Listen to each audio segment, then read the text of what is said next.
بڑا زبردست جملہ، لِيَذْكُرُ اسْمَ اللَّهِ، اللہ کے نام کی بلندی کے لیے۔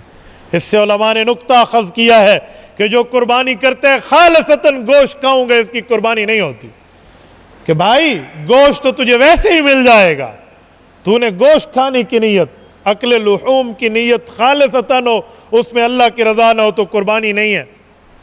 یاد رکھیں اوقات کے ساتھ دین کی عبادات کو جوڑا گیا ہے، اگر ان اوقات سے ہٹ کے ہو وہ ترتیب نہیں رہتی۔ مثلا نماز کا اپنا وقت ہے، قرآن کریم کا اعلان ہے ان الصلاۃ کانت علی المؤمنین کتابا موقوتا، ہم نے آپ پر اوقات مقرر کر کے نماز کو فرض کیا ہے۔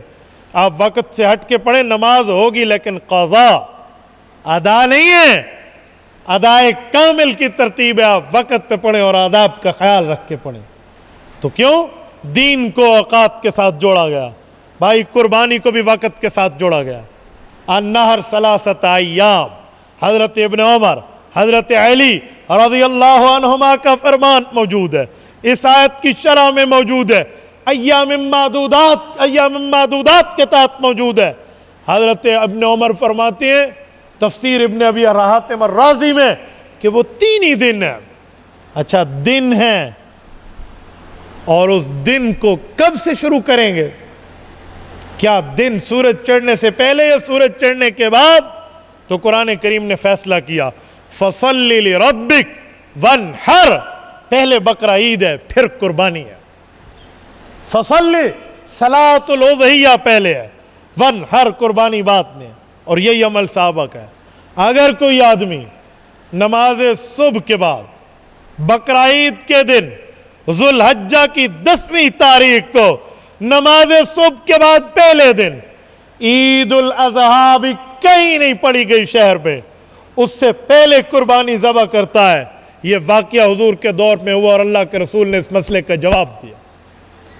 فرمایا من ذبح قبل الصلاۃ فإنما هو لحم يقدمه او قال قدمه لأهله، فرمایا بہت اچھے طریقے سے گھر والوں کو گوشت کھلا رہا ہے، گوشت حرام نہیں کہا، لیکن لیس من النسک فی شیء، قربانی کا کوئی ثواب نہیں، کوئی ثواب، اوقات کے ساتھ چیز کو جوڑا گیا ہے۔ تو بھائی وقت چاہیے، اور ان اوقات میں اللہ کی رضا چاہیے، علی ما رزقہم، اور حلال مال چاہیے، حرام مال سے نہیں۔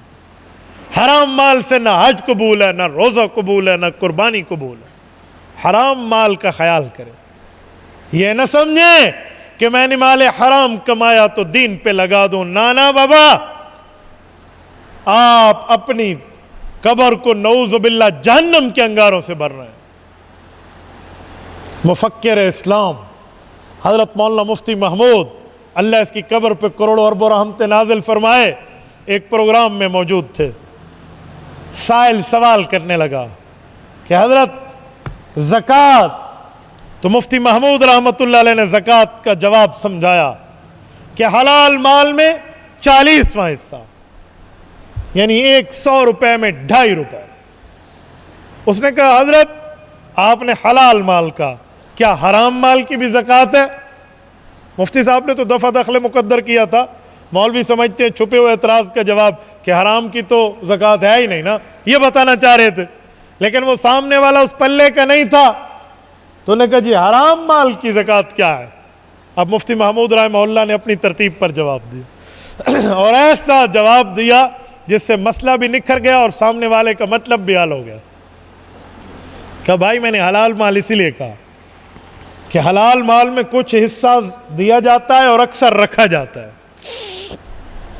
کیا جی ہاں، کہ 1000 روپے میں 25 روپے دیے جائیں گے، 975 رکھے جائیں گے، 100 روپے میں 97.5 رکھے جائیں گے، 2.5 دیے جائیں گے۔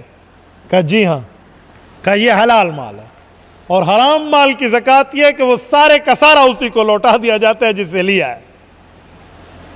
اسے سمجھ آ گیا کہ حرام میں کوئی زکوٰۃ نہیں ہے۔ اگلا سوال، بندہ ہی نہ ملے جس سے حرام کمایا تھا، 100 بندوں سے لے کر پیسے جمع کر دیا، آپ کیا کریں؟ اب تو اصل مالک ہی نہیں مل رہا. بہت آسان جواب ہے. کہا جی پھر کیا کریں؟ کہا یہ سارا پیسہ کسی غریب کو دے دو، ثواب کی نیت نہ کرنا، کیونکہ حرام مال پہ نیکی کی نیت نہیں کی جاتی. کسی نے حرام مال غریب کو دیا اور نیت نیکی کی کر لی، سمجھ جائے ایمان سے بھی فارغ، بیوی سے بھی فارغ. حرام مال رب کے راستے میں خرچ.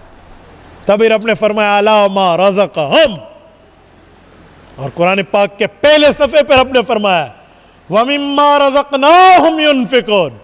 کہ صحابہ کے ایمان کی طاقت میں ایک طاقت یہ بھی ہے کہ وہ اس مال سے خرچ کرتے ہیں جو مال ہم نے ان کو دیا ہے، یعنی حلال.